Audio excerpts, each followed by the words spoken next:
Kita menghargai semua perkembangan pengetahuan, teknologi, peradaban, dan sebagainya. Tapi ibu jangan sampai lemah dalam satu hal ini.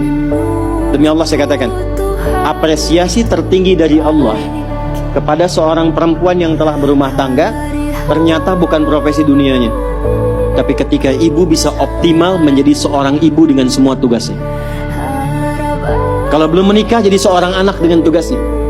Kalau menikah belum punya anak jadi seorang istri dengan tugasnya. Nanti saya turutkan hadis-hadisnya. Jadi ibu itu ke surga, maaf ya, kalau nanti masuk dengan izin Allah misalnya, tingkat tertingginya itu bukan karena misalnya aktif mendampingi kegiatan di luar, bukan karena aktif punya kegiatan banyak dengan teman-teman, bukan. Yang paling utama itu di rumah, anak bagaimana. Sehingga ketika suami pulang, dia membawa satu hasil dari kegiatannya. Dalam lelahnya dia menikmati candanya yang telah menyelesaikannya istrinya. Itu bu, setiap apa yang dikerjakan kalau benar demikian, perhatikan hadisnya di At-Tirmidzi. Idza shallatil mar'atu shalataha wa shamat shamaha wa hafizat farjaha qila laha yaumal qiyamati udkhulil jannata min haitsu syi'ti. Kalau ada seorang perempuan enggak pernah salat sunnah, cuma salat fardu saja. Enggak pernah puasa sunnah, puasanya Ramadan saja. Dia menaati pada suaminya, menjaga kehormatan keluarganya. Dia menempatkan tugas di rumah sebagai tugas utamanya. Maka apa yang terjadi? Qila laha yaumal qiyamati, dikatakan kepada perempuan ini saat kembali kepada Allah di yaumil hisab, udkhulil jannata min haitsu syi'ti. Cepat langsung masuk surga dari pintu mana saja yang kamu kehendaki. Dua, saya agak cepat sekali. Yang pertama prioritas keluarga bu, anak. Untuk ibu ya. Selanjutnya, harta. Mohon maaf sebesar-besarnya.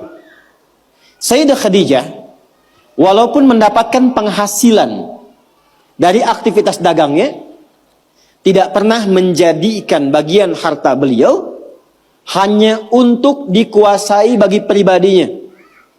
Dan gak pernah ada perjanjian pranikah misalnya. Ya Muhammad SAW, saya nikah punya harta segini ya. Kalau nanti ada kejadian ini jangan diambil ya, nggak pernah. Apapun yang diusahakan, maka dikumpulkan menjadi satu untuk mensupport cita-cita mendapatkan yang tertinggi di hadapan Allah. Ibu apapun yang didapatkan kalau punya penghasilan, pendapatan dan sebagainya, dudukan jadi satu sebagai harta keluarga bersama. Rumuskan untuk anak-anak. Anak pertama mau kemana? Bikin tabungan, bikin persiapan. Anak kedua seperti apa? Anak ketiga bagaimana? Bicara dengan suami, maka ini diantara ciri yang pernah diajarkan oleh Sayyidah Khadijah. Sekalipun dagangannya cukup banyak, tapi semua yang dihasilkan untuk mensupport kegiatan yang diarahkan pada tujuan yang sama, surga. Jelas? Oke, yang terakhir. Meluangkan waktu untuk diskusi, bicara, ngobrol yang saling menguatkan, bukan mengungkit kekurangan.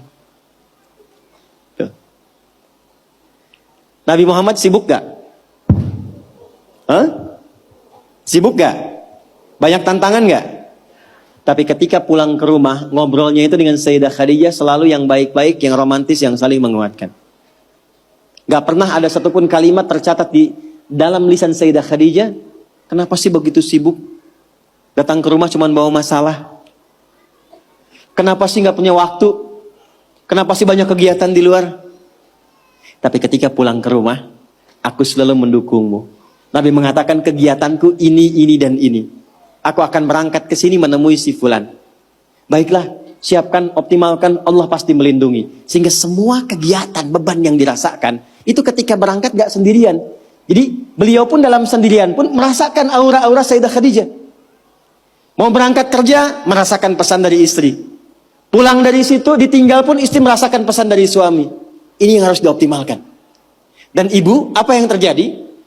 Ketika dimanapun suami beraktivitas dengan pola seperti ini, maka Allah menjaga ikatan pertalian rumah tangganya, sehingga dijaga dari sifat-sifat rentan yang kemungkinan bergeser atau menodai kehidupan rumah tangganya.